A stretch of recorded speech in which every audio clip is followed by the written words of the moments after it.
Effectivement, il y a une histoire de métier aussi. Gérer une entreprise, c'est un métier. On peut avoir un métier, on est couturier ou on est commerçant ou on a envie de développer un certain concept. Donc on est très bon, très technicien dans ce qu'on sait faire, mais on n'a pas forcément la compétence de pouvoir gérer une entreprise et la mener à bien. Et parfois, les échecs dans l'entrepreneuriat sont liés à cette arrogance qu'on peut rencontrer et que la personne a aussi envie de tout faire seule parce qu'au départ, pas forcément les moyens de déléguer. Et c'est là où je pense que Carburant peut être une vraie solution, une alternative pour les entrepreneurs qui ont une expertise, un métier, mais qui n'ont pas forcément la compétence de gestion d'entreprise. Et donc pouvoir déléguer cette gestion, je pense que et c'est ça qui a fait que j'ai contacté tout de suite Nathalie quand j'ai appris le concept bien avant qu'il sorte, parce que je sais que ça va aider énormément d'entrepreneurs qui aujourd'hui sont entre deux, prennent le statut du salariat, le statut de l'auto-entrepreneur qui n'est pas forcément adapté à leur situation, ou alors se lancent comme ça mais un peu dans l'hésitation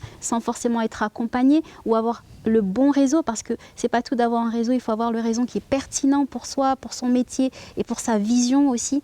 Et je pense que clairement Carburant va beaucoup soulager pas mal d'entrepreneurs. Isabelle, c'est dur de parler d'échec?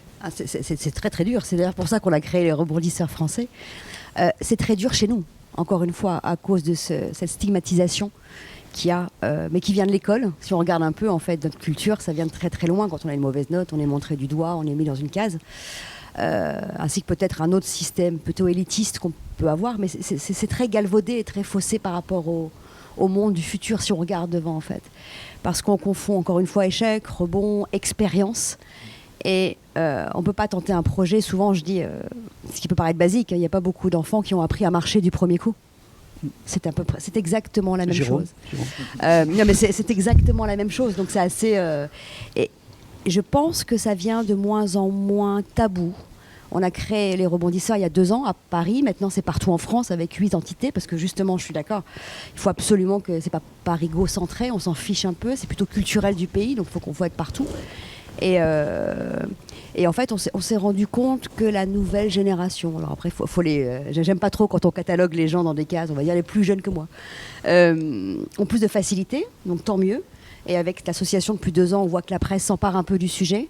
Maintenant, la majorité, donc, comme on est entrepreneur, on est assez intéressé par l'économie, évidemment, au sens large. La majorité du terrain économique français, ce sont des TPE-PME, donc d'entreprises plus grandes. Et là, il y a encore un énorme travail à faire sur le sujet, de ne pas rester isolé, de s'ouvrir, parce que culturellement, on part peut-être d'un peu plus loin. Et en fait, on n'a pas encore réussi à prouver, et c'est ce qu'on fait avec les rebondisseurs français à travers divers outils, pour concrètement anticiper les signaux faibles d'entrepreneurs, pour libérer la parole et mettre en réseau, en l'occurrence, tous ces entrepreneurs qui vont rebondir, qui sont dans le rebond, qui pensent qu'un jour ça va leur arriver, pas encore aujourd'hui, pour justement libérer cette énergie en fait, créatrice qui va nous permettre d'aller beaucoup plus loin économiquement tous ensemble. Alors c'est quoi, c'est concrètement ton association, ça ressemble à quoi? Si demain j'y vais, je sonne, bonjour. Alors, bienvenue, déjà, bonjour. Bienvenue. Elle est essentiellement sur le site web, donc digital évidemment. Ce qui tombe bien, on n'avait pas prévu la crise du Covid, mais comme tout le monde est sur le web, c'est très bien. Pas de bureau forcément physique, même s'il y a des représentations par des personnes physiques sur le site web. Et en fait, elle se compose de plusieurs manières. La première déjà, qui était dans l'ordre de ce qu'on voulait faire pour rendre service.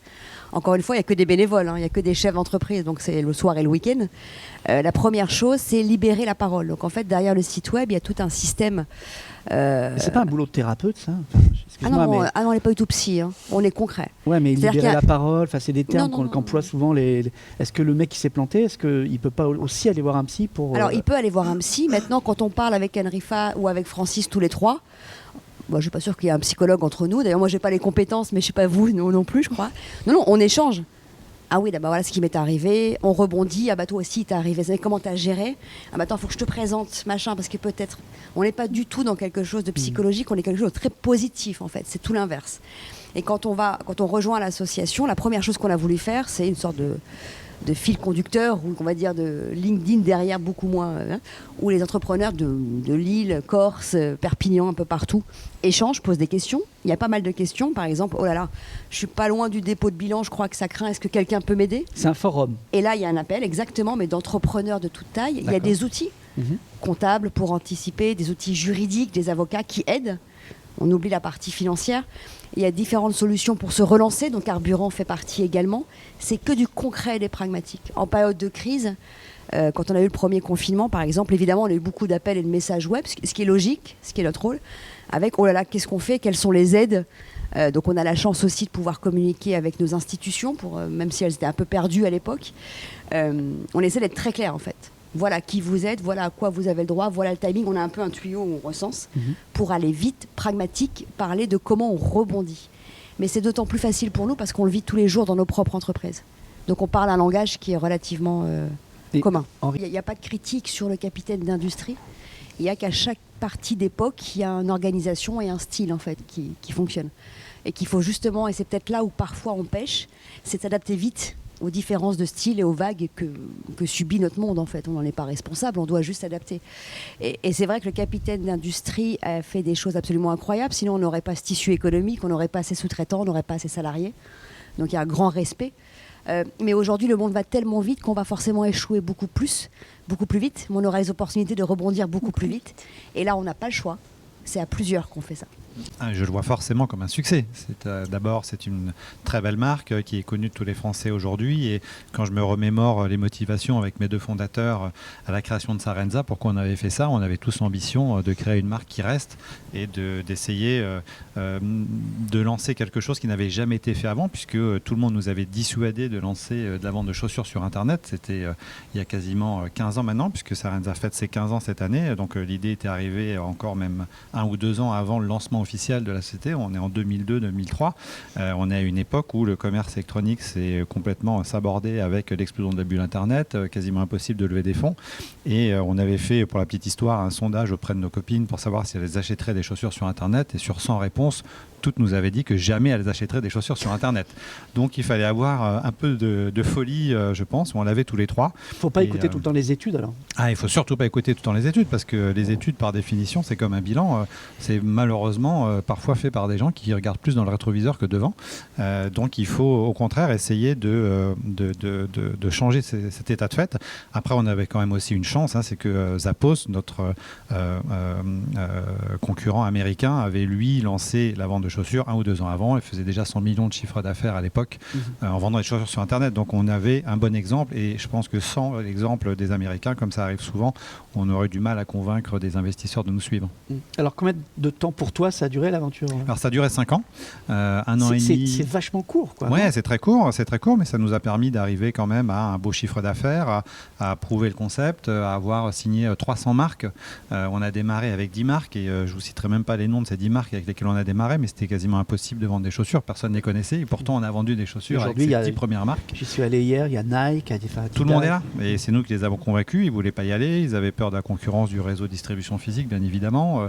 On a eu affaire à bien évidemment une résistance au changement qui est habituelle, mais ce qu'il faut retenir de cette aventure, c'est qu'au final, le marché de la chaussure, grâce à Internet, s'est développé plus vite que sans Internet. C'est 2 à 3 points de croissance de plus pour un marché qui était moribond à l'époque, parce que tout simplement, quand on a eu une expérience, et ce qu'on avait observé, c'est beaucoup d'observations d'abord, quand on a une expérience d'achat d'une paire de chaussures de marque en centre-ville, en province, avec la disparition des petits commerces, c'était souvent très difficile de trouver des produits tendance, mode pour des jeunes femmes. On entre dans la boutique, il y a trop de monde, c'est difficile de trouver un siège pour s'asseoir, il n'y a jamais la couleur qu'on veut, la pointure est plus dispo. Tous ces éléments-là, ces problèmes-là, vous ne les avez pas sur Internet. Donc il faut garder en tête un élément qui est clé, c'est qu'il faut que l'expérience utilisateur soit meilleure dans le digital que dans le physique. C'est comme ça qu'on gagne dans le digital. Mais c'est pas frustrant de voir que tu viens de... Enfin, tu n'as eu que des obstacles au début. Et l'entrepreneur, du manière générale, a beaucoup d'obstacles. Et une fois que tu as créé ton marché, et c'est très court, 5 ans, je le répète, on te dépossède de ton jouet, quoi. Oui, on a été évincé, mais comme ça arrive à un certain nombre d'autres entrepreneurs, c'est un parcours que je ne suis pas le seul à avoir vécu. C'est lié aussi au mode de financement de ces entreprises, puisqu'on fait rentrer des investisseurs, et donc on a entre nous, effectivement, une répartition du capital qui fait qu'à un moment, les équilibres peuvent changer, les objectifs peuvent changer, on n'est pas tous forcément alignés à tous les moments. Et puis on a aussi, nous, notre responsabilité en tant qu'entrepreneurs. Nous, les 3 fondateurs, ça a commencé par s'engueuler entre nous, donc forcément ça n'a pas aidé non plus à la fin, donc notre responsabilité elle est clairement partagée. Et puis à la fin, après des mois de bataille entre les investisseurs et nous, il a fallu se rendre à l'évidence qu'ils avaient pris le pouvoir et qu'il fallait passer la main. Et donc à ce moment-là, vous avez deux choix possibles. C'est soit vous faites la politique de la terre brûlée et les conséquences sont aussi pour la société et pour tous les collaborateurs et vos clients qui vous ont fait confiance. Soit vous décidez de passer à autre chose et à ce moment-là, vous mettez en avant l'intérêt social et on est très heureux de ce qui est devenu ensuite Sarenza. La pire chose pour nous, c'est que les gens qui ont repris Sarenza après nous les plantaient. Et ça n'a pas été le cas. Ils ont géré la société. Ça a été vendu, ça a été revendu il y a 2 ou 3 ans maintenant. Ça a atteint 250 millions d'euros de chiffre d'affaires. Donc on est très heureux de ça, même si on aurait bien évidemment adoré continuer à vivre cette aventure. Mais heureusement, la vie continue. Justement, donc il fallait continuer tout le temps à recréer de nouvelles choses. Et donc, en fait, toute mon histoire a été jalonnée par vraiment la volonté systématiquement de créer et d'innover. Et en fait, je me suis rendu compte, comme beaucoup d'entrepreneurs, qu'on était quand même très fortement contraints par les impératifs technologiques. Donc, toujours nécessité d'expliquer à un directeur technique ce qu'on voulait faire, d'avoir une armée de développeurs pour construire tous ces projets et tous ces beaux projets. Et en fait, on se rend compte aujourd'hui qu'on a un énorme problème dans le monde. C'est que grosso modo, dans les 5 prochaines années, on va créer 500 millions d'applications dans le digital et seulement 0,3% de la population sait coder. Et ça, c'est un énorme problème. Donc, il y a un énorme goulot d'étranglement et on est tous freinés dans notre innovation tous les jours par ce souci de la nécessité d'avoir des ingénieurs pour pouvoir créer nos idées dans le digital. Et ce monde-là est en train de se terminer puisque grâce au no-code, un nouvel anglicisme qu'il va falloir apprendre, le no-code. Pas de code, quoi. Pas de code, exactement. Vous pouvez aujourd'hui, avec des outils qui sont très connus par les startups, qui leur permettent d'être aussi rapides, d'être aussi agiles. Aujourd'hui, une startup factory capable de lancer quasiment une nouvelle société par semaine, grâce à ces outils no-code, justement, qui leur permettent d'aller très très vite dans l'exécution. 3 à 4 fois plus vite et pour 3 à 4 fois moins cher que n'importe quel développement traditionnel. Et donc, on a décidé avec mes associés de lancer la première société agence dans le domaine du no-code en France qui s'appelle Allegria Tech et qu'on lance ce mois-ci. On a déjà des clients, on est super contents et l'idée, c'est d'accélérer la transformation digitale des PME et des grands comptes grâce à ces outils. Tu as dit que tu avais des associés, tu sais que dans 5 ans, tu es dehors. Donc, hein. Oui, voilà, je sais. Donc, mais bon, je les ai bien choisis. Les premiers, je les avais bien choisis aussi. Comme quoi, ça veut dire, j'ai eu des très belles histoires d'associés avec des gens que je connaissais depuis 3 heures et d'autres qui sont moins bien placés avec des gens que je connaissais depuis 10 ans.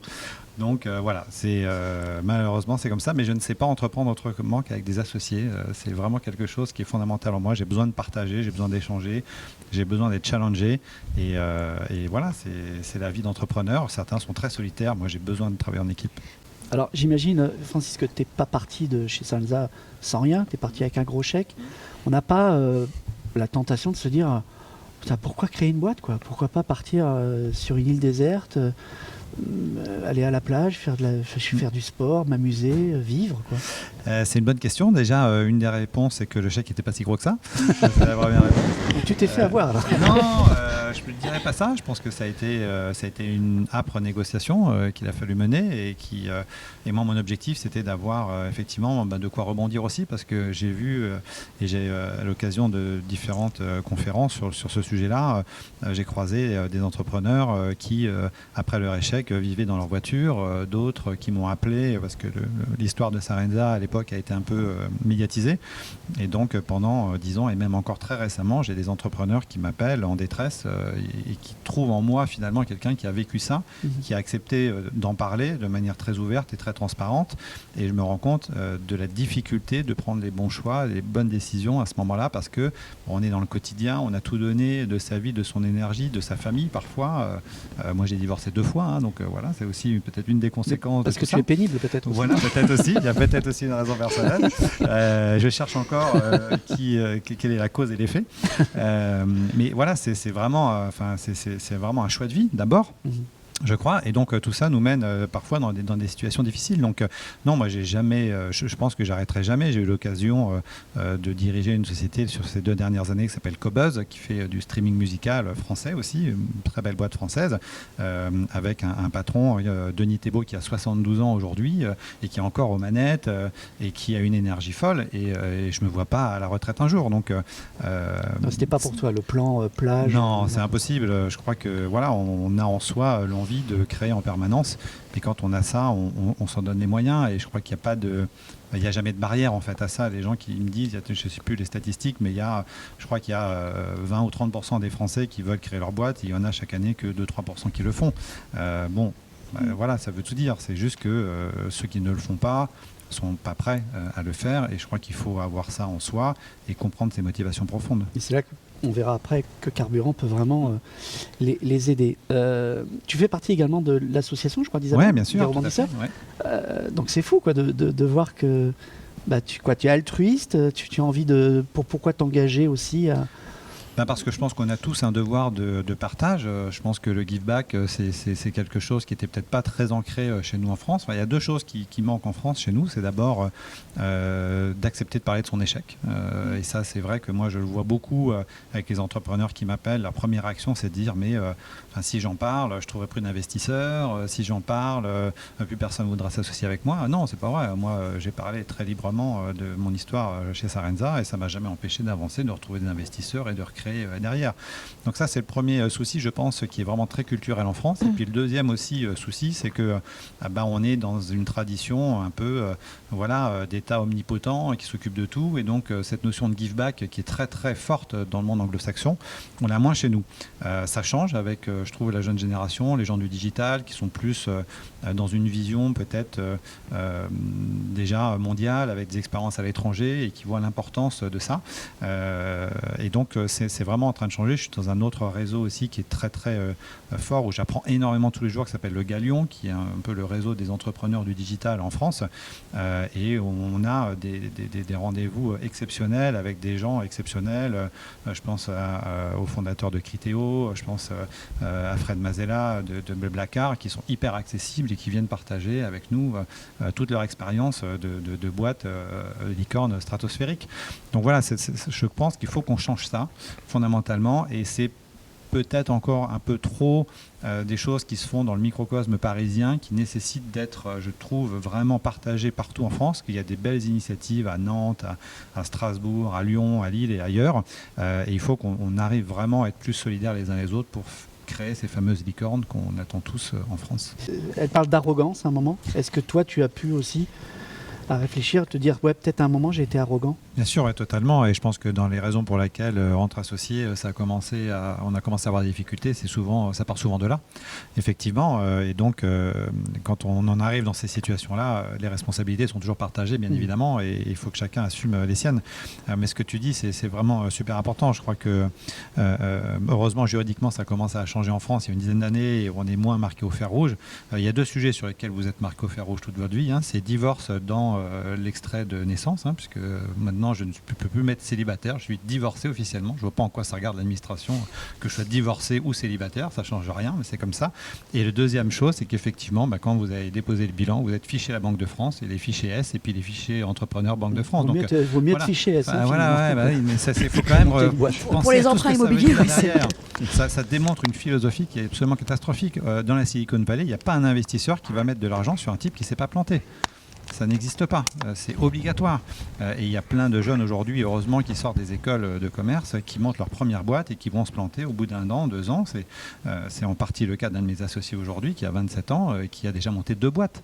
Et c'est génial et je suis super content de l'avoir. Et même si ça n'a pas été des succès tels qu'il l'espérait, il a ce goût de l'entrepreneuriat. Et ça, c'est vraiment quelque chose sur lequel il faut absolument... garder en tête qu'il y a effectivement rarement des succès sans des échecs. Après, je crois aussi qu'il faut quand même garder en tête un élément qui est très important, c'est que l'échec, c'est quand même pas tout à fait la même chose pour nous qui avons fait des bonnes études, qui trouveront toujours un boulot. Tous ici dans la salle, le jour où on est au chômage, c'est que vraiment, c'est-à-dire qu'il y a peut-être 50% de la population qui est au chômage. Quand on est commerçant, qu'on n'a pas forcément le niveau d'études, qu'on a mis tout son argent, qu'on est caution personnelle, et je pense à tous ces commerçants effectivement aujourd'hui qui vont avoir des soucis, leur parler du rebond. Moi j'ai la chance, j'ai pas d'enfants, j'ai pas de famille à nourrir. Quand il y a le crédit à rembourser, qu'on se retrouve à la rue avec femme et enfants c'est une autre histoire parce que malheureusement c'est beaucoup plus difficile. Et je pense surtout à eux plus qu'à nous. Moi, si demain il faut que j'aille vendre des pizzas, j'arriverai toujours à aller vendre des pizzas, je me débrouillerai parce que voilà, j'ai fait les bonnes études, je suis en France. En France, on regarde encore le diplôme et donc je trouverai toujours un boulot. C'est pas, d'une certaine manière, c'est ce que je dis souvent à beaucoup d'entrepreneurs. Qu'est-ce que tu prends comme risque à part celui de réussir ? Le reste, on s'en fout. Voilà, on ne va pas vous mettre en prison parce que vous plantez votre boîte, encore heureux. Mais en revanche, quand on se retrouve responsable d'une famille avec des enfants à nourrir et qu'on n'a plus rien, et qu'il y a les huissiers qui viennent tous les week-ends et qui vous saisissent la maison et que vous vous retrouvez à la rue, c'est une autre histoire. Et c'est vraiment ceux-là pour qui c'est le plus important. Ouais, pour peut-être finir de creuser le puits des problèmes culturels en France, il y a un autre aussi problème, je pense, qui est assez symptomatique chez nous et très culturel, c'est la vision du capitaine d'industrie à la française. Donc c'est ces grands patrons, c'est Jean-Marie Messier, Tapi, qui sont présentés comme des gens très solitaires, le self-made man qui a réussi. Et je crois que, je donnais cet exemple aussi ce matin, on a une grande particularité en France, pour faire un comparatif avec la compétition à voile. En France, on est les champions du monde de la course en solitaire et les Anglais sont champions du monde de la course en équipage. C'est symptomatique de ce qu'on est. Nous, on adore les gars tout seuls qui font le tour du monde en bateau et je les adore aussi. Les Anglais, eux, ils préfèrent la course en équipage et gagner l'America's Cup. Voilà, c'est comme ça. Et donc, je crois qu'il faut aussi que ça change. Il faut qu'on comprenne en France que c'est très important et on le voit aujourd'hui dans toutes ces startups qui démarrent. Ils sont tous 3, 4, 5 associés, ils travaillent en équipe et c'est comme ça qu'on réussit. Donc cette image aussi du patron hégémonique dans sa boîte qui dirige tout, il faut la casser. C'est pas comme ça qu'on réussit aujourd'hui parce qu'on peut pas être bon en tout, c'est impossible. Donc il faut savoir s'entourer, il faut savoir monter des équipes pour faire des projets, aller vite parce que la vitesse, ça se gagne à plusieurs. Quand on regarde un peu les statistiques des âges des entrepreneurs, en fait, on se rend compte qu'il y en a beaucoup qui lancent très jeunes à la sortie de l'école. Moi, ça a été mon cas, 1 an après la sortie de l'école. Et puis, ça se calme. Et ça se calme généralement pour des raisons très pragmatiques. Mariage, enfant, crédit sur la maison. Et donc, entre 30 et 45 ans, 50 ans, tous ces gens, finalement, sont un peu contraints par leur CDI, la nécessité d'avoir un salaire à la fin du mois. Et donc, et puis après, les 2 ans de chômage, qui, pour le coup, est très bien en France, après on divorce, voilà. À part les 2 ans de chômage qui sont très bien en France pour permettre à des entrepreneurs, effectivement, de se lancer. Pour le reste, tout est fait pour vous garder. Vous avez le confort, la voiture de fonction, la représentation, tout ce qui va bien. Et puis, on regarde après, une fois que les enfants quittent le foyer, que la maison est payée, à 55 ans, on retrouve des entrepreneurs, des gens qui se lancent à ce moment-là parce qu'ils disent c'est bon, j'ai fait ce que j'avais à faire, maintenant je peux me faire plaisir et je vais lancer une boîte. Et c'est dommage parce que c'est clairement entre 40 et 55 ans qu'on est les meilleurs pour entreprendre parce qu'on a l'expérience, on est connecté, on a l'énergie, on a l'envie, on a tous les éléments pour réussir. Et c'est très dommage, effectivement, de ne pas le faire. Et puis, le deuxième élément que je voulais dire, il y a aussi une tendance de fond très, très forte avec l'émergence de gens qui veulent être indépendants. Donc, beaucoup d'auto-entrepreneurs, beaucoup de freelance, on le voit sur toutes les plateformes Malte et autres. Et je crois que, et je l'ai vu encore récemment avec quelqu'un à qui on a proposé de s'associer, qui finalement n'est pas venu, il a préféré se mettre en indépendant. Je crois qu'il y a un peu un miroir aux alouettes, c'est-à-dire qu'être indépendant, c'est pas non plus être entrepreneur. Parce que ce passage, quand on commence à avoir une activité qui marche, quand on est indépendant, en se disant on va scaler ce qu'on est en train de faire et on va avoir une structure, avoir le premier salarié, le deuxième salarié, ce passage de l'état d'indépendant à l'état d'entrepreneur est très difficile à passer. Et là, je pense qu'il y a une chose à faire pour accompagner ces gens, parce qu'on est les champions des auto-entrepreneurs en France, mais quand on regarde la taille des boîtes par rapport à l'Allemagne ou à l'Angleterre, on est en moyenne des PME beaucoup plus petites. Et il faut réussir à faire cet accompagnement, faire passer ces gens du statut d'indépendant vers celui d'entrepreneur.